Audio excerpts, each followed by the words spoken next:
اہم خبر آپ تک پہنچائیں گے۔ 190 ملین پاؤنڈ کیس، ایسے میں بانی P T I Bushra be be کی سزا معطلی کی اپیل۔ عدالت نے سزا معطلی کے فیصلے کے خلاف اپیل پر اعتراضات عائد کر دیے ہیں۔ سپریم کورٹ نے درخواستیں اعتراضات کے ساتھ واپس کر دی ہیں۔ اسلام آباد ہائی کورٹ کے فیصلے کے خلاف اپیل دائر ہے۔ آپ کو اپڈیٹ کر رہے ہیں اس حوالے سے، بتا دیں کہ 190 ملین پاؤنڈ کا کیس ہے۔ بانی پی ٹی آئی اور بشرا بی بی کی سزا معطلی کی اپیل، ایسے میں عدالت کی جانب سے سزا معطلی کے فیصلے کے خلاف اپیل پر اعتراضات عائد کیے ہیں۔ مزید بات کریں گے، طیب بلوچ ہمیں جوائن کر رہے ہیں۔ طیب، کیا اعتراضات لگائے گئے ہیں؟ جی، سپریم کورٹ نے بانی پی ٹی آئی اور بشرا بی بی کے 190 ملین پاؤنڈ کیس میں سزا معطلی کے اسلام آباد ہائی کورٹ کے فیصلے سے متعلق درخواست پر اعتراضات عائد کر دیے ہیں۔ عدالت نے درخواست اعتراضات کے تحت جو ہے وہ واپس کر دی ہے۔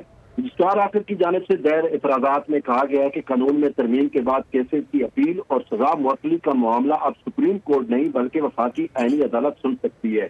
بانی پی ٹی آئی کے وکیل سلمان سرکر، وزٹر گور اور ڈاکٹر سلمان اکرم راجہ کو بھی اس ٹائم آگاہ کر دیا گیا تھا کہ آپ کی جو ہے وہ اپیل سپریم کورٹ میں نہیں سنی جا سکتی کیونکہ قانون میں ترمیم آ چکی ہے، تو اب آپ جو ہے وہ وفاقی آئینی عدالت سے رجوع کریں۔